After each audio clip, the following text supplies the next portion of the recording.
How many times do you think of a disabled person in a week, in a month, or even in a year? India estimates its disability population to be at over 4.5%, but it has the challenge of diagnosis and poor tracking. Welcome to Vitamin B with Mohana. This is where we help you take control of your well-being.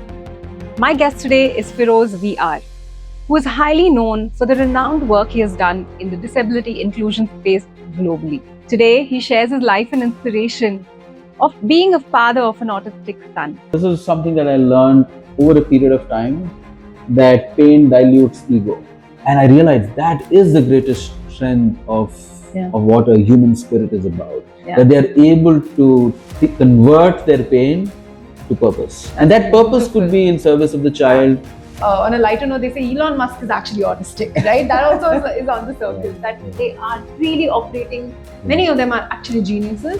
Margaret Mead, who was this famous writer, who said that what makes us human is that we are able to slow down to take care of the people who are the weaker ones. You need a village to raise a child. I say you need a special village to raise a special needs child. I sometimes feel very guilty. I mean, she used to tell me, Feroze, you are an absentee father. I literally bow in reverence to all the mothers of special needs children. They are the superheroes for me, right? Because there is no medical diagnosis that you need. It's basically based on behaviors and other things.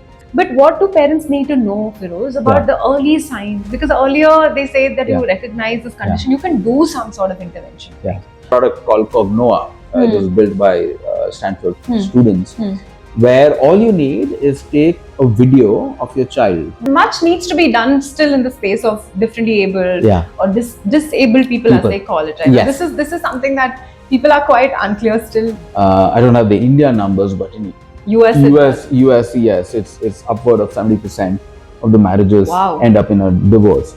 One that gave birth to his cause of raising consciousness in the autism space around the world. Join us as we have a beautiful conversation about understanding the needs, challenges, and concerns on well-being that parents of disabled children actually face, which is such an ignored topic. So sit back and relax and join me at Vitamin B.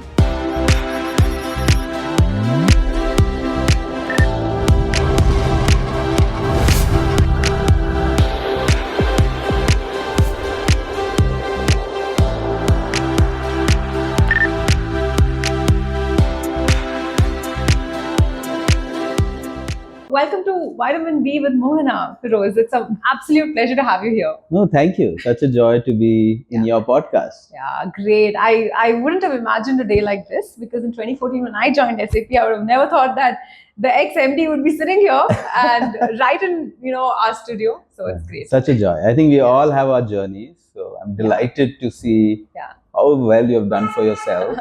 So all the best.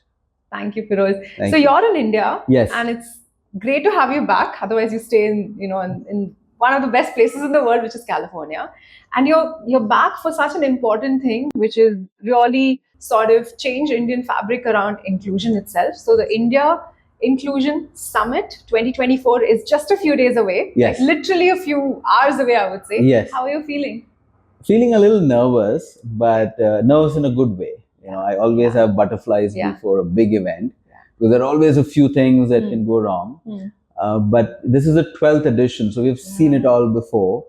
But really, it is one of the most exciting times of the year for me. I take 10 days off just to be here, and I always say this is therapy for my soul. I get energy in this week, and that gives me enough firepower to run the whole year. So I'm very excited to be here. Okay, that's wonderful. So what is is there anything different this year in terms of just a focus area that we can all learn from? So, the journey of the inclusion movement started with a summit. So 12 years ago in 2012 when we did the first inclusion summit. At that time, the word inclusion was not in people's understanding. They didn't even know what the word inclusion meant. It's become now such a central part of all the dialogues and discussions. At that time, the core mission was basically to spread awareness about disability. We wanted to build one of the biggest platforms to spread awareness about disability. That's how it started. We would always, I would go to conferences and there would be one small, panel discussion on disability. That's all it was. And I said, why not turn that around and say, do a whole 2-day event around disability? It was, people said, how can you even do 2 days of conversations around disability? But that was the core idea when we started it. Now that has mushroomed into many initiatives.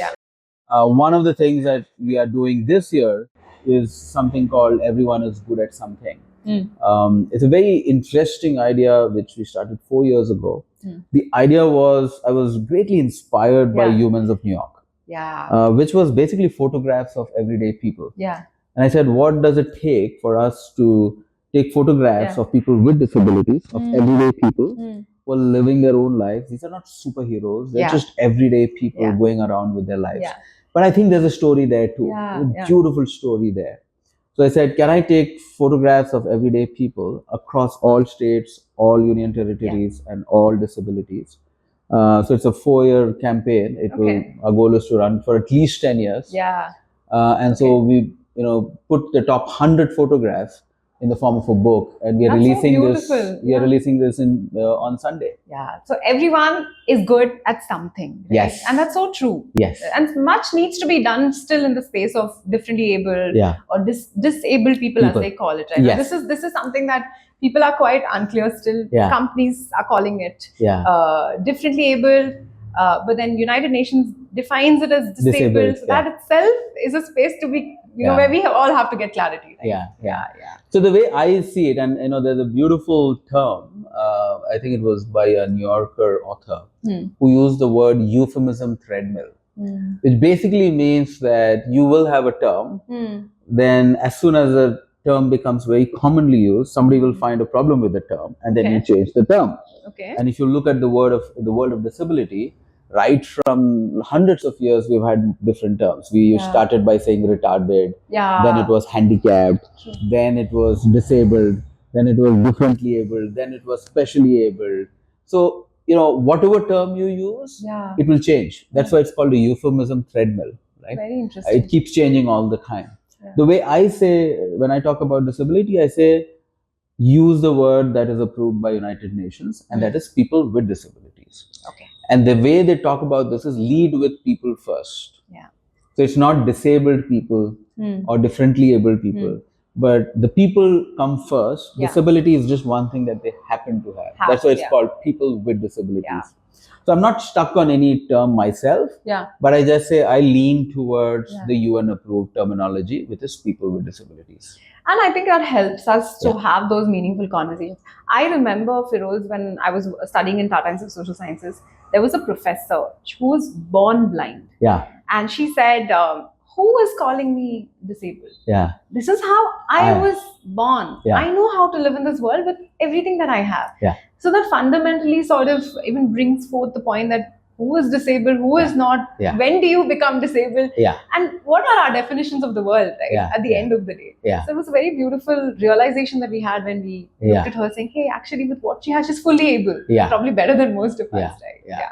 I think what is important to understand is disability is defined as a condition where you're not able to perform the functions that you require for a meaningful living. So, and that can be a factor of multiple things. And that's why I think it's not just the person, but also the society response to that also matters. So is the society responsible for creating that disabling condition, or is it your own disability? That's the big question, right? So if you, if you don't have a leg, now if the places are not accessible, then it's the society's responsibility to make the place accessible so that the person can function now. So what I meant is disability cannot be seen in isolation. It's not just about you. It's also the society that has a role to play to improve your full functioning in the society. No, it's really I still feel a lot of things have to happen, because when you interact with people who are differently able, and we were talking about it, right, or disabled, they are so qualified. They still feel like there's so much more that they need to access in society, right? So I feel like we're having a very important conversation. Thank you. Yeah. Thank you. And all the work that you're doing is really, I can only imagine, in 12 years, you feel like another 12 years is really needed to even penetrate the conversation. I think this is a journey for life. This is a mission for life. And, you know, often people ask me, you know, I live in the Silicon Valley. Every startup guy who comes to me sometimes for advice, in the last slide, they have something called the exit strategy. Right? Every startup will want to make an exit. And I say, I don't have an exit strategy here. You know, the exit is hopefully when I exit out of this planet. There is no other exit strategy.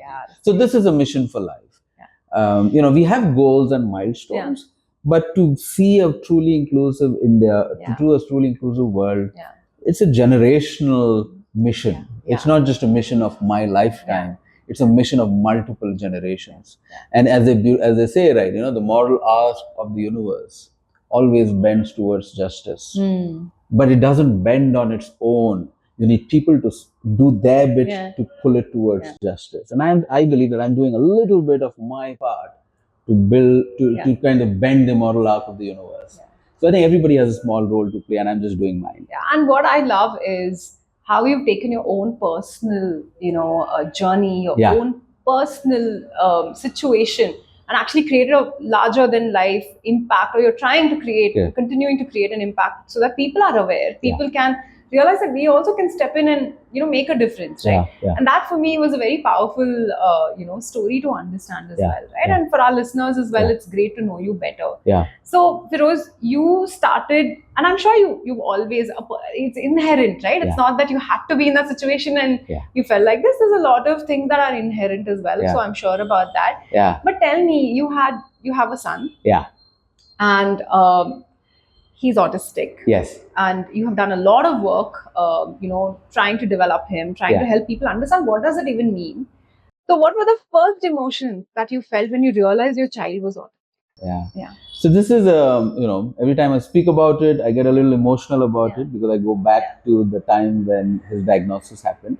This was in the year 2010. You know, I was still the MD of SAP Labs, so I obviously had a very busy life. But I also felt I was fortunate in many ways. I thought I was living the most well-scripted life that you could ever imagine. I was doing very well in career. I had, you know, married my college sweetheart. Sort of, you know, it's like, you know, how fortunate you are to marry the person you love. My son was born, so just like, you know, all the check boxes are done. But that's when, you know, he got a diagnosis of autism, and I still remember, you know, being at the hospital. Me and my wife were there, and, you know, doctor said, you know, after multiple tests, it took us almost 3 months to figure out that he has a condition called autism. And he said, okay, he's autistic, but we don't know how severe it is. You know, you could be mildly autistic, you could be severely autistic. That's why it's called a spectrum, right? It could be. And he was too young, so we didn't know what his condition. How old was he? He was 18 months when the diagnosis happened. So we're very fortunate that the diagnosis happened very early. A lot of times it takes much longer. So we were very fortunate to get the diagnosis. And I still remember, you know, being at the doctor's office. You know, it's sometimes like I can remember the paintings on the wall where the doctor is sitting. You know, me and my wife were called in, and he said he's autistic. And my first response was, okay, you know, how do you fix this? What are the medications you can give me? And he was like, you're not able to explain it to me. And he would say, you know, you're not understanding. This is a condition for life. You can't make him unautistic, right? It's a condition. We'll start with some therapies. We just hope that he is so-called, you know, better on the on the spectrum, so he's hopefully more high functional. But, you know, start on the therapies. And I really had no, you know, till that point, if you give me a problem, I could fix it. I sometimes jokingly say I was like the glorified plumber at SAP. You give me a problem, I'll fix it. And here was the first time in my life I was given a problem, or I thought it was a problem at that time, and I didn't know how to fix it. And so that was an extremely difficult stage of my life. I remember going back, you know, literally locking myself and crying. right? Yeah. So that was a very hard moment for us. Yeah. And I think the hardest was the next 2-3 months. Mm. The response to that was very different from me and very different from my wife, Yeah. Pali. She was like, okay, he's on the spectrum. What can we do now? I think maybe it's a very response of most mothers, probably. They very immediately kind of say, okay, what do we do next? Yeah. And I was kind of, this guy was sulking and, feeling all the emotions and depressed and why me and, all the 5 stages of grief that we go through. Before you really accept that this has happened. Right? So it was a hard phase for me. Yeah. But I think I was very fortunate to have outstanding mentors. So people came forward. So one of the things that I wanted to sort of discuss with you is, how does a situation like this, right? And what happened to you, if you're open to sharing, between you and your wife? Yeah. Does it distance you? Does it get you closer? Yeah. Again, I think it's the responses are very different. Men tend to kind of get busy with their work, and that's their escape sometimes, right? You kind of want to escape the situation. Mothers typically deal it head on and say, okay, what do we do next? So our responses were very different. I was trying to use my job as an escape most of the time. She was like, okay, now how do I give him better care? I would say it took us some time to kind of come to the common goal that both our missions are in service of giving him a good life. It took us some years before we got to that point. But I'm very happy that we got to that point. As soon as we got to a point, and it took us many years to get to that point, but once we got there, I think it made us much better human beings, better parents.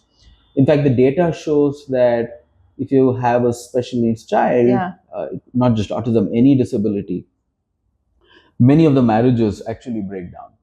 I don't have the India numbers, but in US, yes, it's upward of 70% of the marriages end up in a divorce, because it's extremely strenuous on the relationship. Because you don't have time for a relationship because you're so focused on bringing up, taking care of your child. But very interestingly, on the remaining 30%, the relationships become stronger. Because now both of you have one common mission, which is to make the life of your child better. So it has very opposite ends in terms of the impact. I think I'm very fortunate now that I'm on the other side, where I think our son Vivan has strengthened our bonds between me and Dipali, and made our lives much more meaningful and beautiful, even though it's a struggle every day. It's hard. It is hard every day. But I think our lives have become much more meaningful now. Wow. I cannot imagine, Ferose, because it's, we just don't see and realize unless we meet people, right? You're just moving along in your life and you don't realize that in a second things can be so different. It's really, really very humbling. What happened at that time?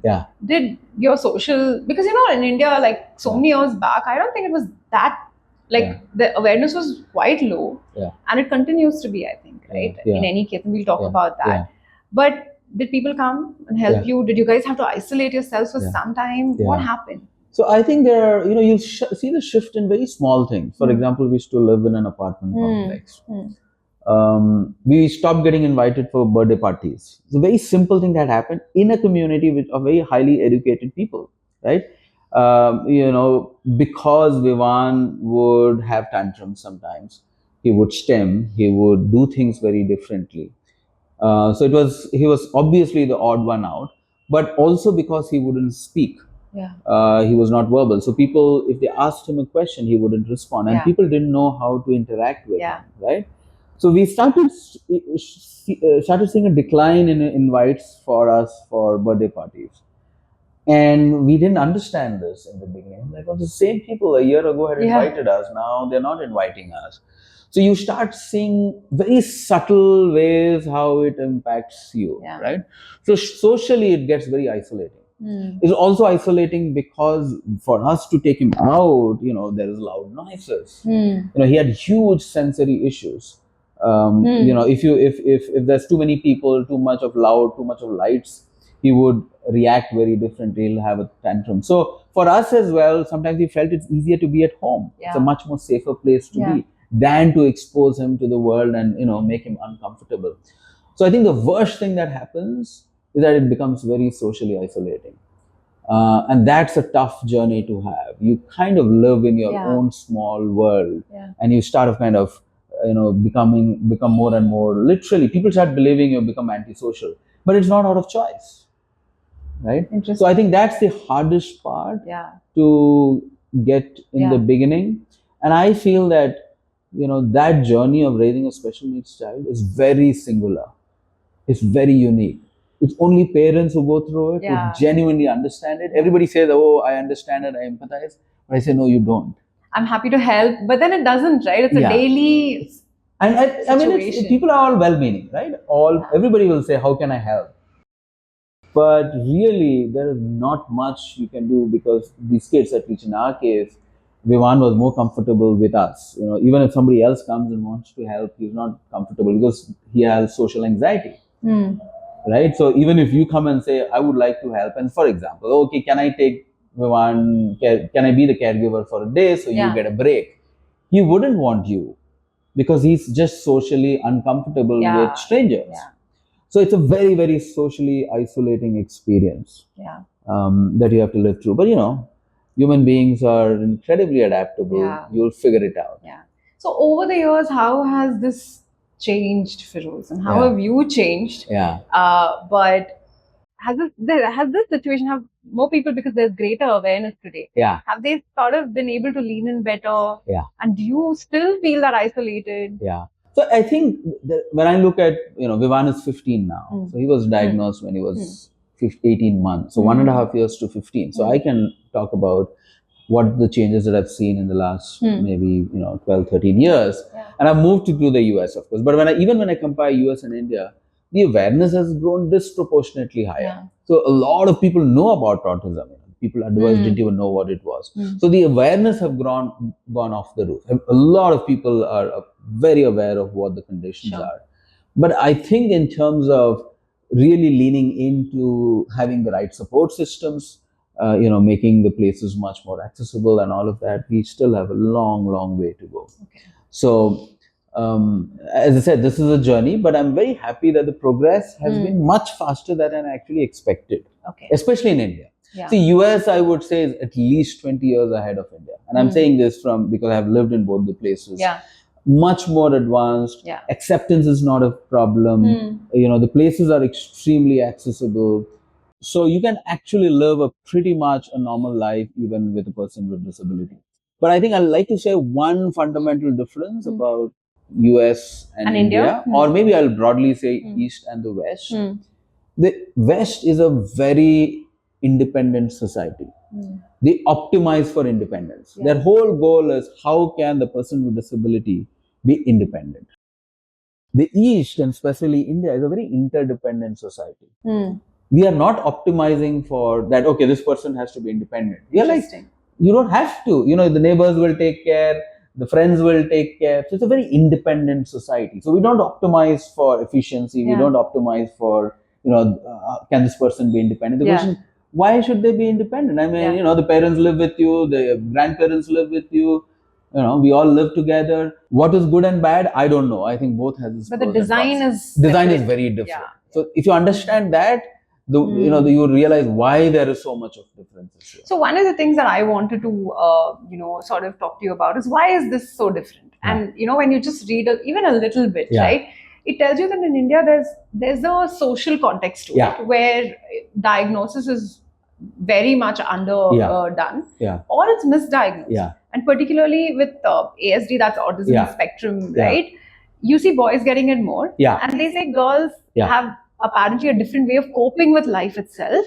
So you also sort of wrongly diagnose that they're not autistic, right? They may be high functioning, but they are autistic. So all of these coming together has, I think, over decades not allowed India to sort of pay attention to something like this, right? Which is so important as well. So I think when I look at at the core, what is the issue? The core issue is that disability is still seen as a taboo in India, right? And I think there's a different narrative in different places. We are in Bangalore. This is urban, right? So people are still open and there's enough awareness. But you go to the rural India, it is still a big taboo. Disability by itself is a taboo. And just to give you some data points, as per the World Health Organization, 15% of the world's population is disabled. Okay, in India that number is 2.2%. Why is there such? How is it possible? It is not possible, right? India should have the same as the world, probably more at some point. So why is there such a big difference? Because people don't want to come out and say that they have disability in the family. So there is a big taboo attached to it. And my core work has been to change people's mindsets. That disability is not something that you should be ashamed about. It is just a condition. It can happen to anybody. You know, you're crossing a road, you can get run over and can be disabled. So it's one community that all of us will eventually become part of, if nothing else because of old age, right? So there's nothing to feel taboo about this, and to celebrate people for who they are. So I think changing people's mindset is the most important thing that has to happen. The second thing is really the diagnosis part, right? I mean, like you said, in autism, the numbers have changed over a period of time. When Vivan was diagnosed, at that time we used to say 1% of the population are on autism. Now then the number was 1 in 69. Then the number was 1 in 35. So people often ask, so why has the number increased? Or is it that there is more diagnosis? It could be either, right? So I think it's a combination of all of these things. We've seen a massive increase because of environmental reasons. Couples getting married very late, right? Nobody knows the root cause yet. So it's a combination of many things coming together. But I also feel there's a much more diagnosis happening because of awareness. So that may also explain why the numbers are increasing. Because it's very clear that India still claims it's 1 in 100 on an average. Whereas the world average is 1 in 50 to 54. And that's as recent as 2020. But with such a sizable population, either as a overall race, we are super healthy. I don't know, but but the truth also is that Indians get married on an average very early. So there are a lot of things which support, lack of occurrence or deterrence towards occurrence, I guess, right? So it's something that needs to be examined, right? Absolutely. Very interesting. So what is autism spectrum disability? ASD. So it's called autism spectrum disorder. Now, I don't know whether it's a disorder or a condition. I always say it's a condition, right? So if you look at it, it's a neurological condition, which means that basically explain, if you look at the word neurological or it is neuro is brain. So that the brain is different and people can learn differently, people can behave differently, people can see the world differently. So people on the autism spectrum basically learn, behave and observe the world very differently. And it's a condition of the wiring of the brain. Right? Nobody has figured out yet what is the root cause of it. So it's just a condition and we are kind of figuring it out what it means to all of us, or what it means to people who are on the spectrum. Now there are various, as I said, it's a spectrum. So they say if you meet one person on the autism spectrum, you've met one person on the autism spectrum because they are all different and unique, right? Within the autism spectrum disorder, 1/3 of the people don't speak, so they have no speech. So Vivan, my son, has no speech, so he can't speak, but he can think like everybody else. He can, he has the same aspirations as everybody else, and so we have to find ways to get his expression out, to communicate with the rest of the world. But so he's on the one end of the spectrum that he can't speak, but there are people on the autism spectrum who speaks too much. Right? And there are some who are somewhere in between. So I think that's when it comes to speech. So it's manifested basically in two things. One is speech and the second is social behavior. So many of them don't like to be around too many people, they don't like to be around crowds and so on. But the last and the most important thing is that they have severe sensory issues, right? So they may be hypersensitive to noise, hypersensitive to voice, hypersensitive to, touch and so on. So I think it is a condition which can get manifested in some of these ways, mostly through social isolation or social behavior, and the other is through speech. And that sort of inhibits the individual who has autism from interacting with the world. Right? Exactly. So that people can clearly understand what it is. Right? Exactly. And they're not being rude, they're not being introverted, it's none of that. There's a condition that needs that understanding from the other individuals as well. Exactly. And as I said, it's mostly sensory related, right? And the reason they are not able to interact is because they feel a sensory overload, right? And so when they say they are not making eye contact, it's not because they don't want to look at you, but when he or she looks at you, there's too many things that comes to them, then they tend to look away, right? So it's a sense, at some level, it's a sensory overload that happens for them. So, since we're talking so much about parenting, right? Yes. And for parents to understand, now at 18 months, you were able to identify, right, that the child was different and you had to take him to the doctor. Yeah. But what do parents need to know, Feroze, about the early signs? Because earlier they say that you recognize this condition, you can do some sort of intervention. Yeah. It's a very good question, Mona. The way I say is that, actually you don't even need a doctor to get a diagnosis today, because a lot of it can be observed. So in fact, the way I figured it out was, even before going to the doctor, I said, what are the characteristics of, people on children on the spectrum? The easiest is lack of eye contact. That's the first one. The second is, they don't want to, they're socially isolating in many cases. They don't like to interact with a lot of people. And very early on, there are various characteristics. You can check this out very easily. For example, Vivan was doing a lot of toe walking. Okay, that looks, unique by itself. He would not respond to your name. So initially we thought maybe he has a hearing problem. But it is not a hearing problem. He would not respond to his name. So if you call Vivan, he will not look back, right? So these are some of the very early signs that maybe there is a problem. But these days, technology is so amazing. I remember that there is a product called Cognoa. It was built by Stanford students, where all you need is take a video of your child. It could be a 30 to 60-second video. Upload it onto the website, and it will give you the diagnosis, is he on the spectrum or not. Oh, wow. It's real time. You don't even have to go to a doctor, and there's a higher probability of getting it right than other doctors. And what they did was basically crowdsourced millions of videos of people who are on the spectrum, and they're just they have the data. They have the data, and they are just doing a pattern analysis. So it's pretty simple. You can actually, I don't claim to be a doctor, but if I see a child who's on the spectrum, I can very quickly see the patterns.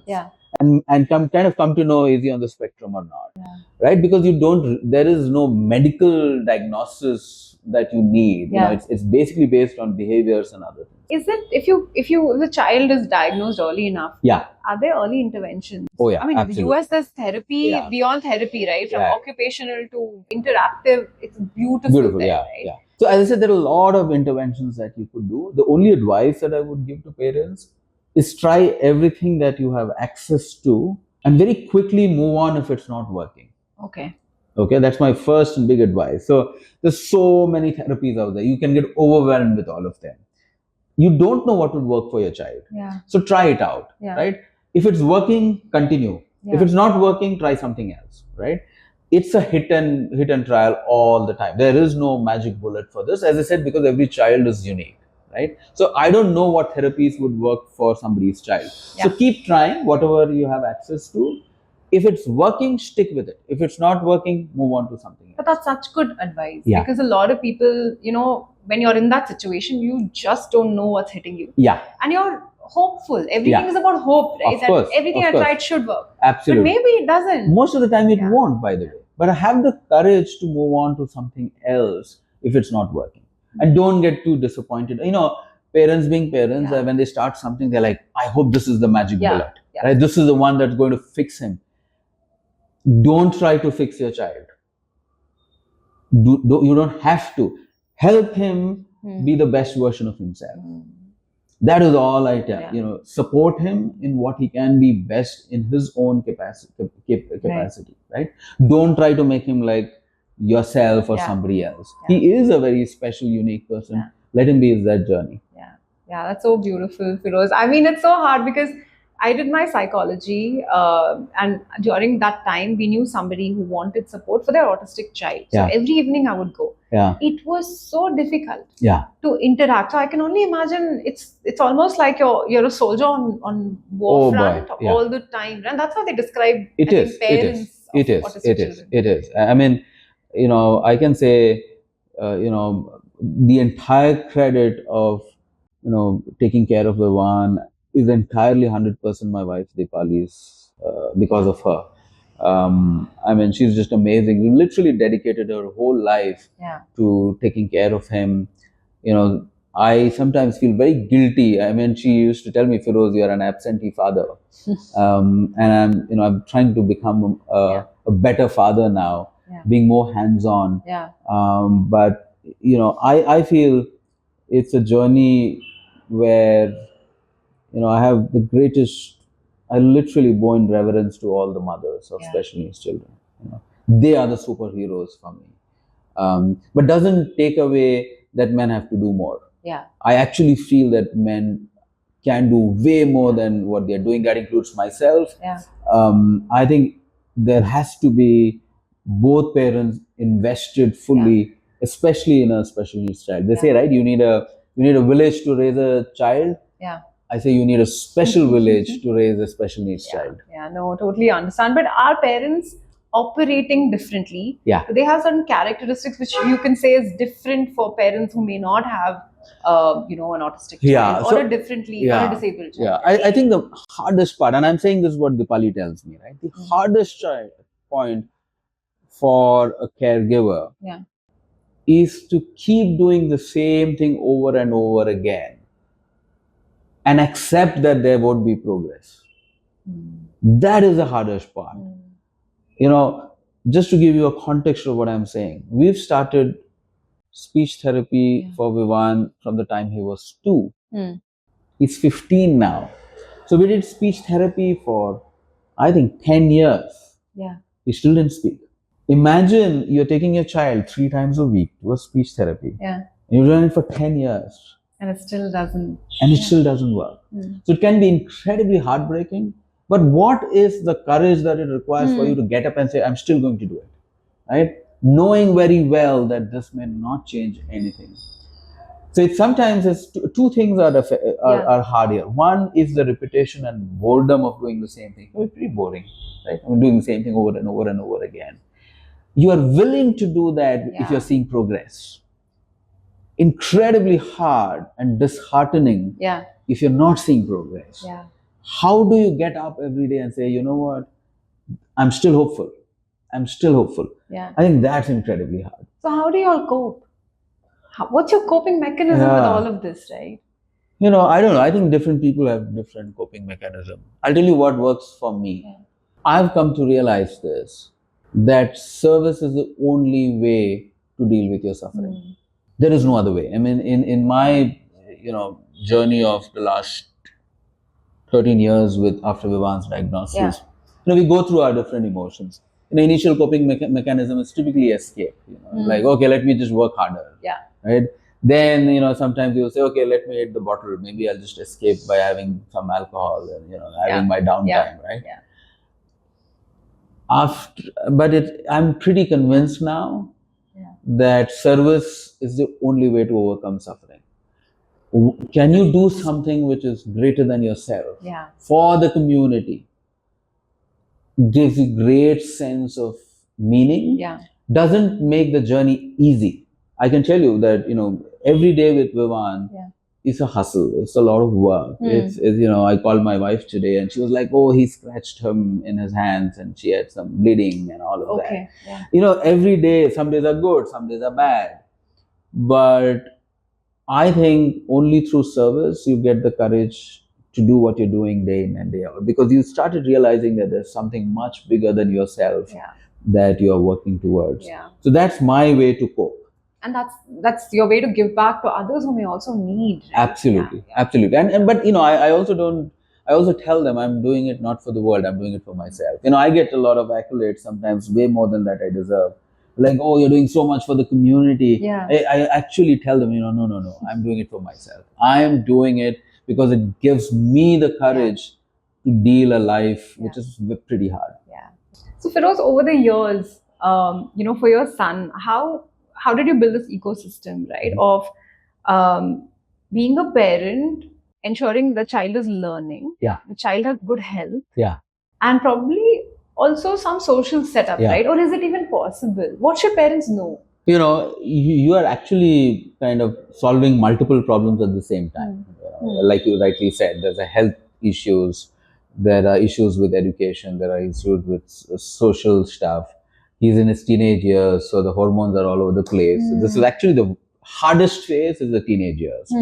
Especially with, in cases where children don't have speech, they get very frustrated.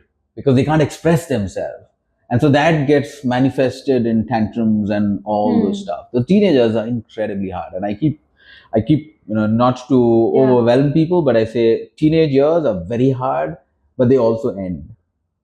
They also grow out of it. And that's new for you, right? Yeah, But of course. you're like experiencing it now. Yeah, I'm just waiting for him to get to 20 right now. Yeah, I'm like, 5 more years I have to deal with it.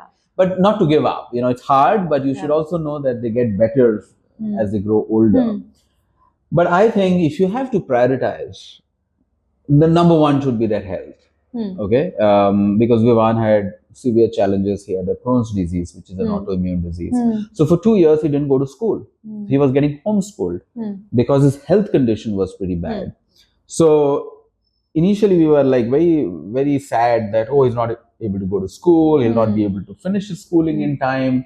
But we said, you can't fight multiple battles at the same time. Let's just focus on his health. It's okay if he doesn't go to school. So for 2 years, he was homeschooled. But as soon as his health got better, we said, okay, now we can focus on his education. And school here would mean for for people who are listening and need that direction, school would be a different school for him? Yes. So in his case, he actually goes to a classroom where all of them are autistic like him. So he's not going to an inclusive class because as I said, he is kind of called on the severe end of the spectrum. He has behavior issues. He can't sit through a class on his own. He's not independent in that sense. So he's going to a special needs class. But he couldn't even go to a classroom where children are like him because his issues were much more severe. So basically, he was being taught at home by his mom and me on virtual classes. But the last part is really his social skills. The first is the health. Right. The second is his education. Right. He's now in 10th grade. Okay. Right. But he's incredibly smart. He's already doing grade level and above in maths and science. So he's very smart. But the third is really his social skills. He gets very uncomfortable with people around. So he doesn't like to go out and meet people. How do you ensure that you build his social skills? All of them, it kind of are important at the same time. Do you have someone with you all the time? Right now, nobody, but we do have a help who comes and cleans up the house and makes all of that. Makes our life a little bit easier. But it's basically me and my wife who are full-time caregivers for him. But we do have some help who come for a few hours. So we have a therapist who comes for 2 hours a day. And typically that's the pattern, That's the right? pattern. People they engage a therapist even at your home. At your home. And is that something that you've observed an earlier stage of growth of the child? Yeah. So I think therapists coming home is a pretty common thing to do. But I think the biggest challenge in this field, Mona, is that the demand is way more than the supply. So the number of therapists, because all of them require one-on-one interventions, right? So if you have 1 million kids who are on the spectrum, then you need 1 million, therapists and caregivers because it's all one-on-one. It's not in a group setting. So I think that's the challenge. So the demand for need for therapists is way more than the supply that you have. And that's in US, right? From just a context perspective. In India, still, I think it's way more. So it's amplified. It's a much bigger problem in India than in the US. So, are people taking, in urban setups, I'm sure they're open to taking therapists, etc. Yeah. But here you also see a lot of people who are not economically very, in a place where they can afford a therapist. Yeah. So it's very expensive. Very hard. I really feel, I really feel sorry because it's very expensive. I think I'm very blessed and fortunate that I can afford it, but most people can't. I think the economies of scale will eventually kick in. When we have more therapists, the cost gets lower. But we also have very good technical solutions for it. That's the good part. I think as a technologist, I see the power of technology is in lifting people up, is in making things much more accessible. I think technology has a big role to play, but technology alone will not solve all the problems. You still need human intervention for sure. Can you share one example where tech is actually helping your child's growth? Oh yeah, absolutely. So I'll tell you, my son is non-verbal, so he has no speech. So how does he communicate? So there are AAC devices which are where he could point to saying, okay, I am hungry. So this is not word but literally by photographs, right? Okay. So these devices, when he touches, they speak for him. So I am hungry. So he can put so this. The child's cognition actually is processing. It wants to share, but it's unable to share. Yeah, the speech doesn't come. Okay. but he's a fully functional thinking person, but It's just that he's not able to communicate. Now, Right? this is very interesting. Yeah. Can we talk a little about a few Yeah. misconceptions? Oh, there are many. There are many. I can go on so many and these misconceptions are, it's learned that the first misconception is that these kids are not smart, that they're dumb, that they don't have the same emotions that everybody else has. I think at least we've learned it that these were all wrong. So the first reaction that parents should have is to assume competency, not to assume incompetency. Assume that the child is, if he's 10 years old, assume that he has all the intellect of a 10-year-old. Don't assume he has the intellect of a 3-year-old just because he's not able to communicate, right? So the first thing is to assume competence. Very important. Second thing is that they are as emotional as everybody else. They just don't express it the way you and me do, right? For example, when I go back home after 10 days, he's not to come rushing and give me a hug. In fact, when I meet him, he'll look at it and he'll go to his room. Now, doesn't mean that he's not happy to see me. Sure. It's just that he doesn't express it in the way you and me do, right? So the fact that they are highly emotional, they have the same feelings, and they have the same love and compassion as everybody else is a very important thing to do. The third, and this is a very common thing about people on the spectrum. Oh, they don't have a sense of humor. They don't understand sarcasm, which is true because they take everything on face value. But to assume that they don't have a sense of humor is not true. I mean, sometimes he writes beautiful stuff, and I'm like, wow, he does have a sense of humor. He can be a little, different and sarcastic and so on. I mean, these are all assumptions that we have made based on that external way they express. But internally, they may be very different. I think we're kind of learning as we go. It is work in progress. I think the whole world is kind of trying to figure this out as we go. And many years back, I remember reading Barry Kaufman's Sunrise Foundation, right? Where they and one of the things I can never forget, and I wondered why it's obviously unique. That's why you remember it after so many years. The parents said it's important to step into the child. Step into the child. That is, for example, the scenario that you gave was very beautiful. That you walk into the house, a typical child will at least be angry with you, or complain, or they'll come and hug you and express an emotion. But your child is continuing.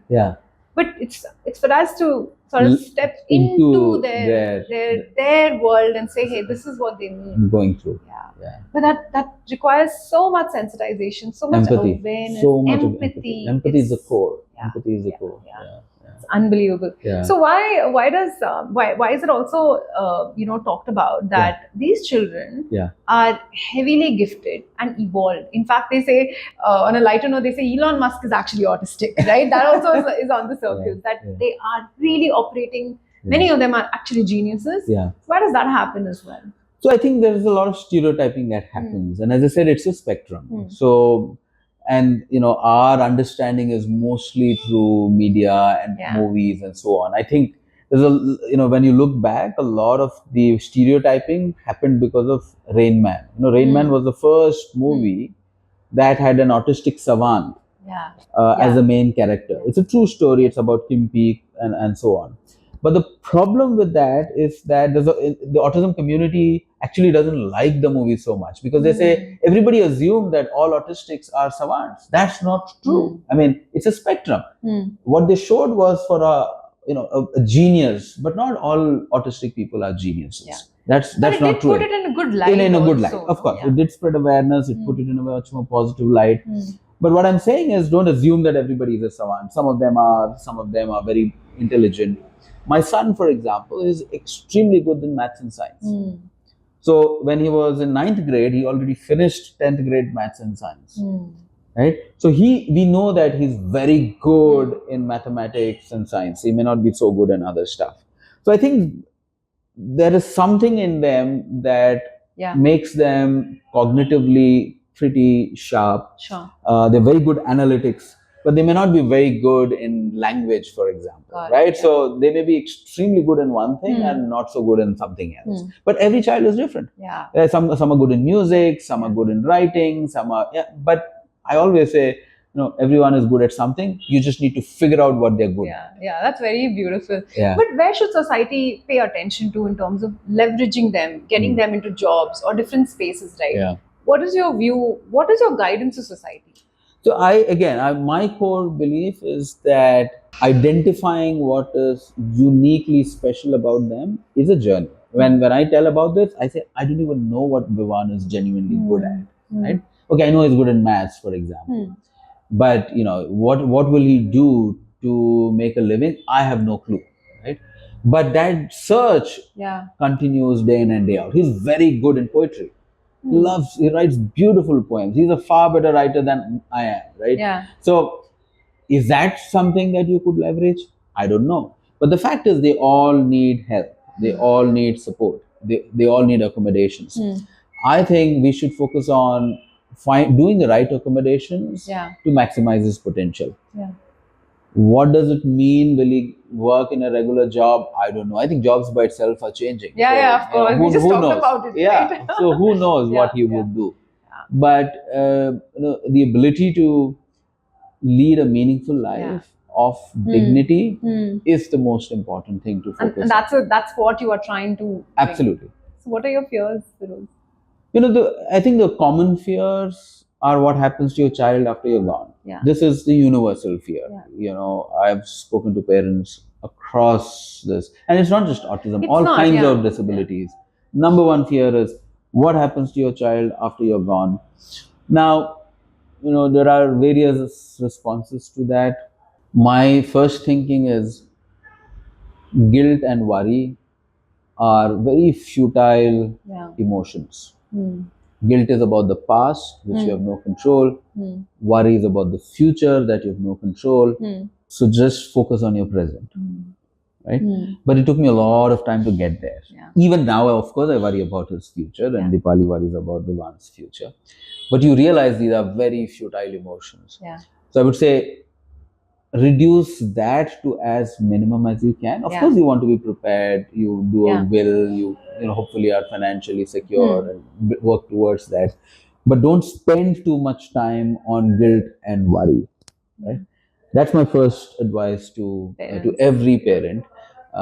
It's easier said than done, Mona, and I think fathers and mothers have very different responses to that. But that would be the first thing I would say. So that's my biggest fear. Yeah. It's the same as everybody else. Yeah. What happens after me? Yeah.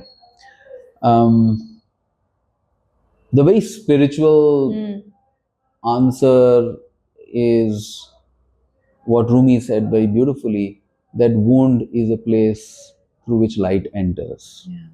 Right? And I've seen that one of the greatest powers of humanity is our ability to transcend pain to purpose. That is really the greatest power of human. When I've met this community, thousands of people, and I see the pain that they go through to to get through life itself. And I realized that is the greatest strength of what a human spirit is about. That they are able to convert their pain to purpose. And that purpose could be in service of the child, service of the community, it doesn't matter. But they can actually convert their pain to purpose. And that, I think, is the greatest strength of being of a human spirit. And that's such a beautiful message for parents who need to hear this as well, right? As they go through their daily struggle and have that hope, right? And so Feroze, can just help me understand this. Can children who are grown up, can they be independent on their own? Of course, as I said, it's on the spectrum, right? So I have, Temple Grandin, who is one of the most iconic autistic persons. She says 50% of Silicon Valley people are all autistic, because she says it's a spectrum, right? So you find the people who are brilliant. You start talking about Elon Musk, who says he's Asperger, is fully independent, and whatever. So there are very high functional people on the spectrum who are not only independent, are changing the world. But I think the challenge is for the low functional ones. Just to give you Vivan as an example, while he is brilliant, cognitively sharp, but he needs help Yeah. to brush his teeth, to Mm. clean him, to give him a shower, to feed him. He's 15 years old, but for Yeah. me, it's like having a 3-year-old kid for life. Yeah. So is he independent in that element? For his day-to-day living, he's not. Yeah. Our goal is to make him fully independent. Yeah. Can he get up on his own, brush his teeth, have his breakfast, take a shower, Yeah. clean his clothes? That is one of the baseline requirements for you to lead an independent life. Yeah. And we're still in that journey. That's Yeah. my And journey. we don't know. We right? don't know yet. And as I'm asking you, I think Yeah. I'm also fully aware that Yeah. we don't know. We actually don't and know. society needs to work Yeah. towards Work towards having these answers. right? Absolutely. Yeah. Absolutely. And it's, Feroz, despite all of these things, right? Tell me one lesson that you've learned from your son. Patience. Yeah. Huge amount of patience. Huge amount of. I think I have. When I was younger, it was all about speed and all of that. Now it's about slowing down.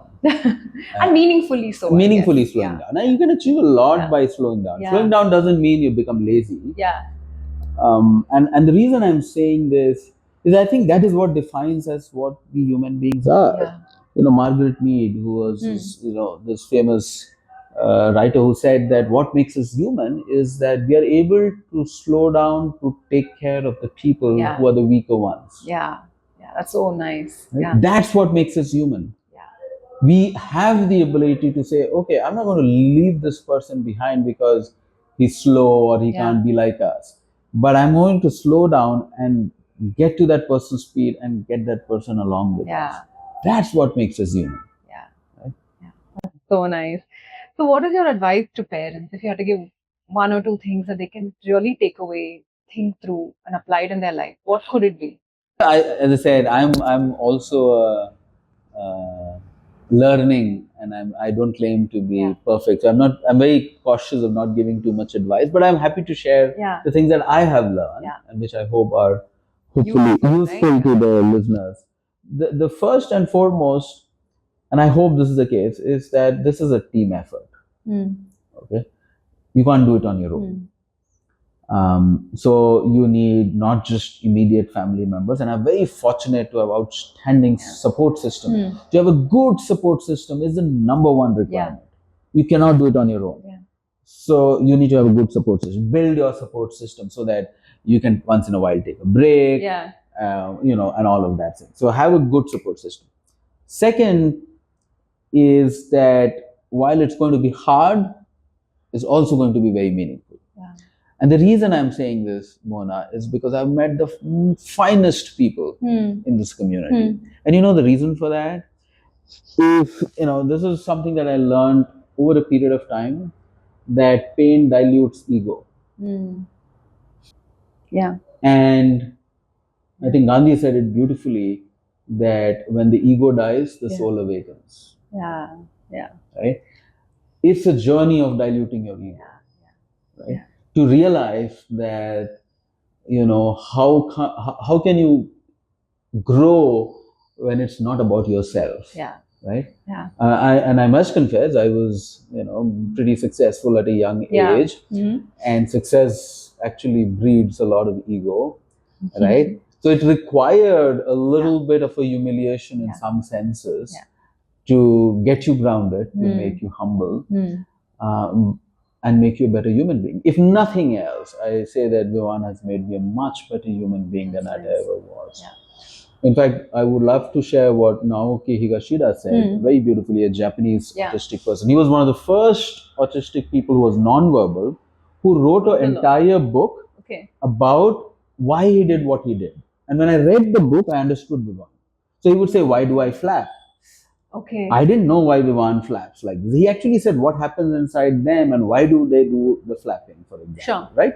So that was the first book that gave insights about, okay, why do they do the things that they do? Because they can't express themselves. Right? And we put down all these books, so that people can read, and I'll do that as well. So the book itself is called The Reason I Jump. It's a very beautiful book. Every parent should read it. So he was asked by a journalist, what is the purpose of people like you in the world? Why are people like you there in the world? I mean, for all practical purposes, they're not independent. They can't do anything. They need support all the time. You know, in the classic materialistic world, you know, what's your contribution to GDP, or what's your contribution to the economy, like, right? Because in a very transactional world, what do you exist for? And he said, our job is to raise human consciousness. So powerful, right? Because, and I see that now, because of Vivan, I have become a better human being. Because of Vivan, my wife has become a better human. The entire community have become better, right? And so they have actually raised the entire level of human consciousness. And you know, that's a big role itself, which no money can buy. So I think they all have a role. Now you can always say, wow, you know, this is a very idealistic thinking, but it gives me peace in some sense that they have a role to play.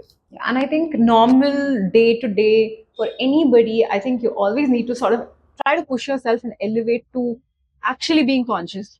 And something like this, like you said, right? A painful situation has brought out something that's more powerful, right? And you know, the other day, Feroze, we had a podcast on financial planning, and of everything that he said, all the fancy things, he said, you know, there are people who come to me with crores, lots of money, millions, and then they say, what do I do with it? Like, you have the sense of feeling hollow. So his advice as a final takeaway was, do some part of your financial planning should also be to give back. Oh, absolutely. So we don't realize that it has a huge impact on your being. Of course. And that matters a lot, your existence. Of course. I mean, there's enough research to show that, you know, when you give to the community, when you're doing something, I'm not saying money wise, in any form, when you're contributing to the society, you get benefited out of it. That's why I keep saying, I'm not doing it for the world, I'm doing it for myself, right? And the reality is, and I'll quote what Bill Cunningham, a very famous New York Times photographer, said. He said, money is cheap, freedom is expensive. True. Right? I could not disagree. Yeah, you know, money will come and go, but to work to earn your freedom from whatever you're doing is actually much more expensive. So beautiful. I've loved our conversation. It's been very humbling, very enriching, and as always, Feroze, you're very inspiring as well. And I'm waiting to come for the next few days and join you at the summit as well, which I'm very sure will go fabulously. Thank you. So thank you for coming and blessing us for this podcast as well. It's been beautiful. Thank you for inviting me, Mohana, and I'll keep cheering for you. Thank you. Do this good work. Spread the joy, spread the love, spread the good things. And that would be your contribution to making the world a better place. So thank you. Thank you. That's our effort. Thank you. Do well.